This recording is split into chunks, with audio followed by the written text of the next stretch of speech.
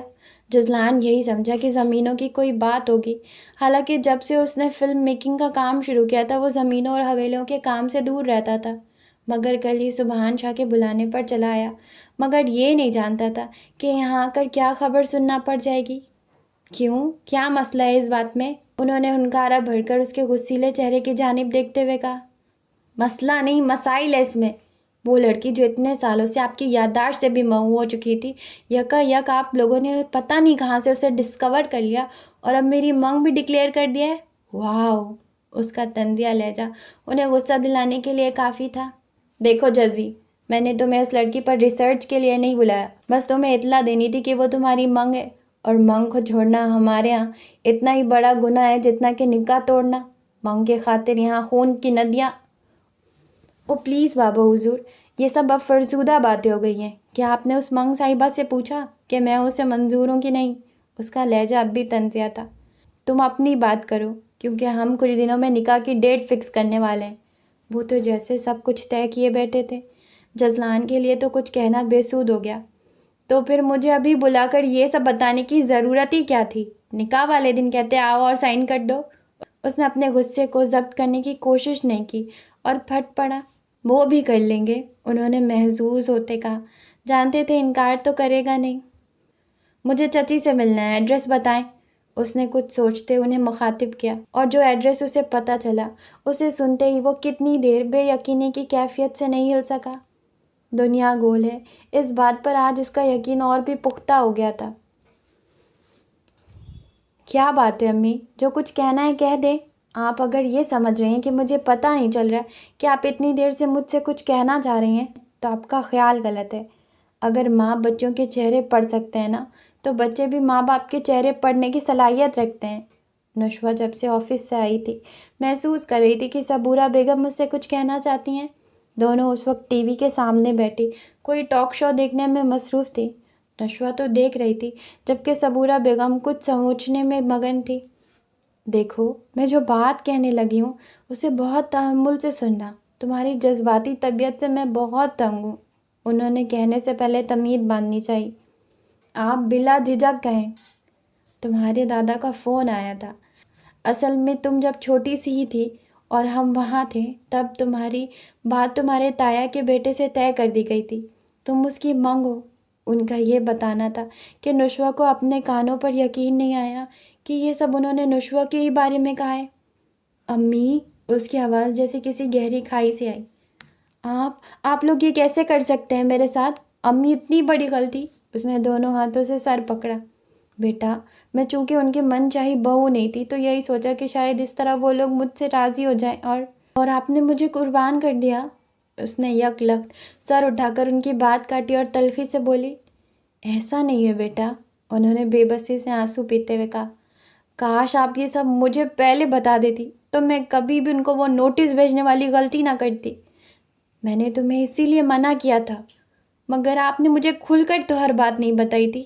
اس نے ماں کی غلطی کی نشاندہی کی۔ ہاں، مگر اب مجھے لگتا ہے وہ لوگ بدل گئے ہیں، انہوں نے جیسے اسے تسلی دلائی۔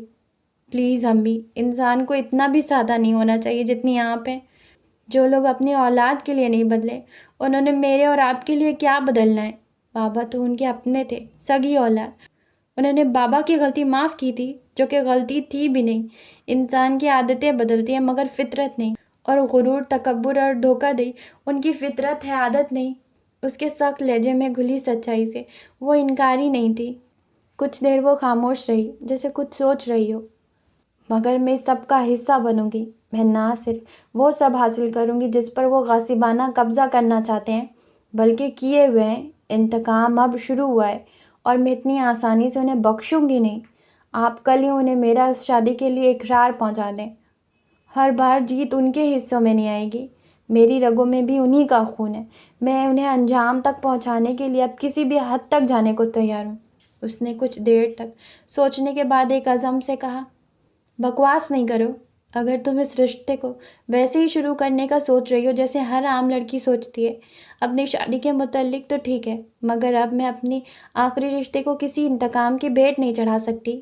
میرے پاس ہے ہی کون تمہارے علاوہ؟ انہوں نے اس کے ارادے دیکھتے قطعیت سے اسے باز رکھنے کو کہا۔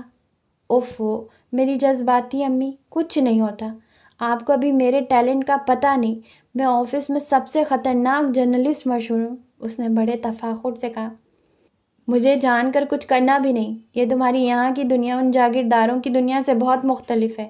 تم جانتی ہو یہ لوگ اپنوں کو بھی جب دشمن کے روپ میں دیکھتے ہیں تو اس کا کیا حشر کرتے ہیں۔ اس وقت یہ صرف سفاک جاگیردار ہوتے ہیں، نہ کسی کے باپ، نہ بھائی، نہ بیٹے۔ تمہاری ایک حماقت کے سبب انہوں نے ہمارا سراغ تو پا لیا، مگر مزید کسی اونچ نیچ سے بچنے کے لیے میں نے اس رشتے کے لیے حامی بھر لیے کہ اب مجھ میں کسی دشمنی سہنے کی ہمت نہیں۔ ویسے بھی اب اس سب کے بعد ہم یہاں سے چھپ کر کہاں جائیں گے؟ میں نے تمہارے مستقبل کو اللہ کے حوالے کیا ہے، استخارہ کیا ہے، اور مجھے امید ہے اللہ تمہارے حق میں بہت بہتر کرے گا، انشاءاللہ۔ ان کے بے فکری بھرے لہجے میں بھی چھپی فکر پر نشوہ کو بے اختیار بے حد پیار آیا تھا۔ کون ہے؟ دوپہر کا وقت تھا، وہ ابھی کھانا بنا کر فارغ ہوئی تھی کہ بیل بجی۔ وہ یہی سمجھی کہ محلے کی کوئی عورت ہوگی۔ مصروف سے انداز میں سر پہ دوپٹہ رکھتے ہوئے دروازے کے پاس آ کر بولی، میں صبورہ دانیال سے مل سکتا ہوں؟ جزلان شاہ نام ہے میرا۔ باہر سے ابھرنے والی مردانہ آواز پر کچھ لمحے وہ ساکت رہ گئیں۔ جزلان شاہ کو کیسے نہ پہچانتی؟ وہ ان کی بیٹی کا مستقبل اس لڑکے سے جڑنے والا تھا۔ انہوں نے ابھی تک جزلان کو نہیں دیکھا تھا۔ کل رات ہی انہوں نے سبحان شاہ تک نشوہ کا اقرار پہنچایا تھا اور 15 دن بعد ان کا نکاح اور رخصتی طے ہو گئی تھی۔ انہوں نے دھڑکتے دل سے دروازہ کھولا۔ ہر ماں کی طرح ان کی بھی خواہش تھی کہ ان کی بیٹی کی قسمت میں شہزادوں سی آن بان والا کوئی لڑکا ہو، اور جس لڑکے نے ان کے دروازے پر قدم رکھا تھا وہ واقعی شہزادوں سی آن بان والا ہی تھا۔ بلیک جیکٹ اور بلیک ہی جینز پہنے، گوگلز لگائے، ہاتھ میں موبائل پکڑے، مہنگی گھڑی پہنے، ہلکی سی شیو میں دمکتے چہرے والا اور اونچے قد کاٹ والا جزلان شاہ ان کے سامنے تھا۔ السلام علیکم، ان کی جانب پیار لینے کے لیے جھکتا۔ جزلان انہیں دل و جان سے پسند آیا۔ اس کے ماتھے پر بوسہ دیا اور اس نے پیچھے ہوتے انہیں اپنے ساتھ لگایا۔ جب وہ حویلی چھوڑ کر نکلی تھی تب وہ 7 سال کا اور نشوہ 2 سال کی تھی۔ جزلان تب بھی اپنی ماں سے زیادہ ان سے پیار کرتا تھا، ہر وقت ان کے ارد گرد منڈلاتا۔ اب بھی وہ ایسے ملا جیسے اتنے سارے سال ان کے درمیان آئے ہی نہ ہو۔ کیسے ہو؟ اندر آؤ، انہوں نے محبت سے آنسو صاف کرتے اسے اندر بڑھنے کا اشارہ کیا۔ وہ طائرانہ نگاہ گھر پر ڈالتا اندر کی جانب بڑھا۔ تھوڑی دیر بعد وہ بھی ان کے پیچھے۔ صبورہ اسے بٹھا کر اس کے لیے چائے بنانے کچن میں چل پڑی۔ کچن میں چلا آیا، چوکھٹ سے ٹیک لگائے وہ ایک ٹک انہیں دیکھ رہا تھا۔ سیاہ اور فیروزی عام سے شلوار قمیض میں کالی ہی چادر لیے وہ آج بھی بے حد خوبصورت لگ رہی تھی۔ جزلان کو وہ کبھی بھول ہی نہیں تھی۔ اس نے عورت کا اتنا دھیما روپ کبھی نہیں دیکھا تھا۔ اس کی اپنی ماں کرخ جاگیردارنی ہی تھی، ایسی ماں جنہوں نے بچپن میں اسے لپٹا لپٹا کر کبھی پیار نہیں کیا تھا۔ جب بھی صبورہ نشورہ کو پیار کرتی، جزلان حسرت سے انہیں دیکھتا، پھر اسی حسرت کو ختم کرنے کے لیے وہ ان کی جانب بڑھا اور انہوں نے اسے بھی ویسا پیار دیا جیسے وہ نشوہ کو دیتی تھی۔ ماں کا اصل پیار برا روپ اسے صبورہ کے روپ میں نظر آیا، مگر پھر نہ جانے کیا ہوا کہ وہ حویلی سے 2 سال کی نشوہ کو لے کر نکل آئیں۔ وہ تب اتنا چھوٹا تھا کہ اصل معاملے کو تو نہیں جانتا تھا، مگر سب کا ان کے ساتھ حقارت آمیز رویے کو ضرور پہچانتا تھا۔ اسے اتنا یقین ضرور تھا کہ غلطی اس کے گھر والوں کی ہوگی۔ صبورہ تو بس محبت دیے جانے والی عورت تھی۔ کیا دیکھ رہے ہو؟ وہ جو چائے بنا رہی تھی اور ساتھ ساتھ اس کے لیے لوازمات کی ٹرے تیار کر رہی تھی، آہٹ پر مڑ کر جزلان کو اپنی جانب یک ٹک دیکھتے دیکھ کر پوچھ بیٹھی، یقین نہیں ہو رہا کہ آپ میرے سامنے ہیں۔ آپ نے میرے ساتھ بہت زیادتی کی۔ میں نے ہمیشہ آپ کو اپنی ماں سے بڑھ کر جانا اور آپ نے میرا بھی خیال نہیں کیا۔ اس کی نظروں میں شکایت تھی۔ اور دیکھ رہا ہوں کہ معاف کرنے والوں کے چہرے کتنے پرسکون اور روشن ہوتے ہیں۔ آپ کا دل اتنا بڑا کیسے ہے؟ میں یہ تو نہیں جانتا کہ تب کیا ہوا تھا، ہاں مگر اتنا یقین ضرور ہے کہ غلطی آپ کی نہیں ہوگی۔ تو پھر آپ نے میرے گھر والوں کو معاف کر کے اپنی بیٹی تک مجھے دینے کا فیصلہ کیسے کر لیا؟ آپ کیا جانتی ہیں میرے بارے میں؟ اس کی حیرت کم ہونے کا نام نہیں لے رہی تھی۔ وہ اس کی جانب دیکھ کر مسکرائیں، پھر پاس آ کر اس کے چہرے پر پیار سے ہاتھ رکھا۔ میں تمہیں نہیں جانتی مگر اتنا ضرور جانتی ہوں کہ میرے اللہ نے میری بیٹی کے نصیب میں کوئی بہت اچھا لڑکا لکھا ہوگا۔ وہ کبھی اپنے بندوں کے ساتھ زیادتی نہیں کرتا، اور جب اس نے یہ رشتہ بنا دیا ہے تو میں پھر کون ہوتی ہوں اس کے حکم اور اس کی مرضی کو چیلنج کرنے والی؟ میرے اللہ نے ہر مقام پر میرا ساتھ دیا ہے، مجھے ہر سرد و گرم سے بچا کر رکھا ہے، تو اب وہ مجھے طوفانوں کی نظر کیسے کر سکتا ہے؟ ان کے اس اعتماد اور اللہ پر توکل نے جزلان کو ساکت کر دیا۔ چلو چل کر بیٹھو اندر، میں آ رہی ہوں، انہوں نے اپنے مخصوص دھیمے اور محبت بھرے لہجے میں کہا۔ اچھا کیا کرتے ہو؟ انہوں نے اس کو چائے کا کپ پکڑاتے ہوئے پوچھا۔ کچھ خاص نہیں، بس فلمیں بناتا اور ڈائریکٹ کرتا ہوں۔ اس کے علاوہ اپنا حصہ میں بہت عرصہ پہلے ہی لے کر اپنی بوتیک چلا رہا ہوں۔ اس نے چائے کا گھونٹ لیتے ہوئے تفصیل بتائی۔ اس کے ایک ایک انداز میں اتنا رکھ رکھاؤ تھا کہ وہ تو بس حسرت سے اسے دیکھ کر اللہ سے شکر کر رہی تھی کہ ان کی بیٹی کی قسمت کتنی اچھی ہے۔ تمہیں کب سے اس رشتے کا پتہ تھا؟ ان کے سوال میں چھپا جو مقصد تھا وہ اسے انجان نہیں تھا۔ وہ اسے اتنی عزیز تھی کہ وہ ان کی خاطر اس نک چڑھی نشوہ کے لیے جھوٹ بھی بولنے کو تیار تھا۔ کافی عرصے سے میں جانتا تھا۔ اس نے جھوٹ کا سہارا لیا مگر نظریں نیچے رکھی۔ کچھ لوگوں کے سامنے انسان نظر سے نظر ملا کر جھوٹ بولنے کی ہمت نہیں کر سکتا۔ تم خوش ہو اس رشتے سے؟ وہ ماں تھیں، پریشان کیسے نہ ہوتی؟ ابھی تو کچھ نہیں کہہ سکتا کہ میں نشوہ کو جانتا بھی نہیں، مگر آپ کی ان چند سالوں کی محبت کے عوض میں آپ کو یقین دلاتا ہوں میں آپ کی بیٹی کو ساری زندگی خوش رکھنے کی کوشش کروں گا۔ اس نے محبت سے ان کے ہاتھ پکڑے ہوئے کہا۔ مگر آپ کو اس کے لیے ایک وعدہ کرنا ہوگا۔ وہ تو جزلان کی اس محبت پر ہی نہال ہوئی جا رہی تھی۔ ایک نہیں 100 کہو میری جان، وہی محبت سے لبریز لہجہ۔ آپ میری ہمیشہ دوست رہیں گی، ساس اور داماد کا رشتہ کبھی ہمارے درمیان نہیں آئے گا۔ اس کے عثمان پر وہ ہنس پڑی۔ وعدہ، انہوں نے محبت سے مسکراتے ہوئے کہا۔ تھینک یو، اس نے عقیدت سے ان کے ہاتھ پر بوسہ دیا۔ خیریت ہے؟ آج آپ بہت خوش لگ رہی ہیں۔ وہ جو کچھ دیر پہلے مزنی کے ساتھ جا کر اپنی شادی کی شاپنگ بے دلی سے صرف دنیا دکھاوے کے لیے کر کے آئی تھی، اب تھکاوٹ سے چور صوفے پر بیٹھی تھی۔ کبھی کبھی ایسا ہوتا ہے، کچھ فیصلے ایسے ہوتے ہیں جو جسمانی تھکاوٹ سے کہیں زیادہ ہمیں ذہنی تھکاوٹ سے دوچار کر دیتے ہیں۔ نشوہ کے لیے اپنی زندگی داؤ پر لگانے کا یہ فیصلہ بھی ایسا ہی تھا۔ وہ ہمیشہ سے جذباتی اور جلد بازی میں فیصلہ کرنے والوں میں سے تھی، اور بہت مرتبہ اسے اپنے فیصلے کے نقصانات بعد میں نظر آتے تھے۔ یہی جلد بازی اس مرتبہ بھی اسے مہنگی پڑ گئی تھی۔ اس نے ابھی تک اس بندے کو دیکھا تک نہ تھا جس کو وہ اپنی زندگی میں شامل کرنے والی تھی، چاہے انتقام کی غرض سے ہی، لیکن آخر تو وہ شخص اس کا کل مختار بن بیٹھے گا نا۔ یہی سوچ اب اسے کھائے جا رہی تھی۔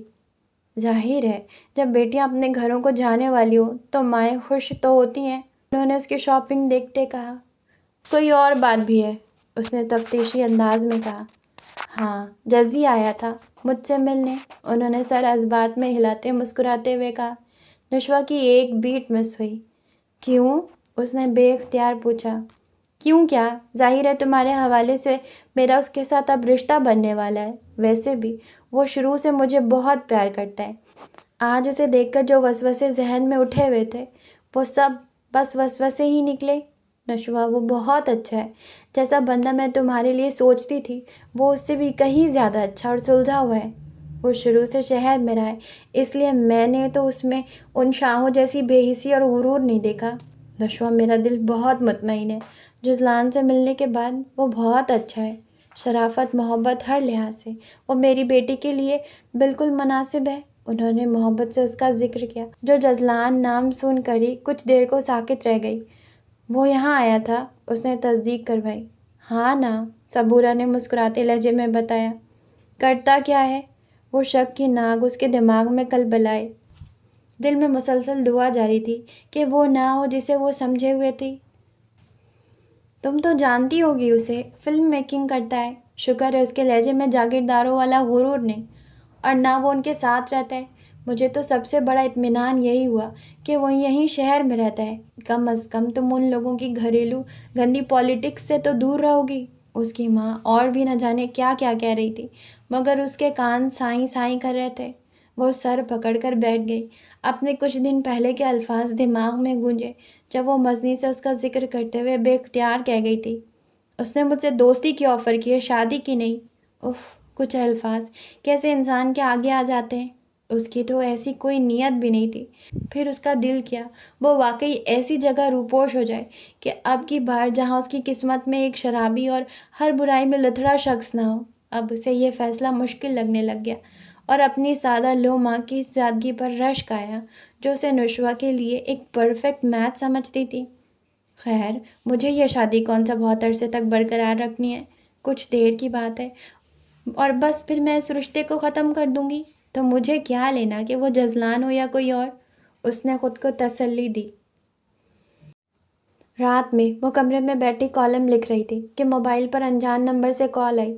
گو کہ یہ نمبر اس کے لیے اب بھی انجان تھا کہ اس نے اس نمبر کو سیو نہیں کیا تھا، مگر وہ اس نمبر سے اتنی انجان نہیں تھی۔ یہی تو وہ نمبر تھا جس نے کچھ دن اس کی آنکھوں کی نیند تک اڑا دی تھی، اور اب بھی آنے والے دنوں میں اس کا مالک یقیناً اس کی زندگی کو پرسکون رہنے نہیں دے گا۔ اس نے ایک لمبی سانس خارج کرتے بالآخر فون اٹھا ہی لیا۔ ہیلو، اس کے سرد لہجے نے دوسری جانب موجود جزلان کے چہرے پر مسکراہٹ بکھرا دی۔ ہائے، کیسی ہیں مس جرنلسٹ؟ مبارک ہو، کچھ دن بعد آپ کی شادی ہونے والی ہے۔ اس نے نشوہ کو چڑھانے کا آغاز کیا۔ تو کیا کروں پھر؟ اس نے روکھے انداز میں جواب دیا۔ تو یہ کہ ایک اسمگلر اور ڈان سے شادی ہونے پر آپ کوئی واویلا نہیں کر رہی؟ حیرت کا مقام ہے۔ میں نے تو آج اظہار ہمدردی کے لیے فون کیا ہے کہ جس شخص سے آپ چند لمحوں کے لیے بات کرنا پسند نہیں کرتی، اس کے ساتھ عمر بھر کا رشتہ جڑنے جا رہا ہے۔ جزلان کا ایک ایک لفظ اس کے زخموں پر نمک چھڑک رہا تھا۔ اسے اب ایک محاذ پر نہیں، بہت سے محاذوں پر بیک وقت لڑنا تھا۔ مجھے آپ کی ہمدردی کی کوئی خاص ضرورت نہیں۔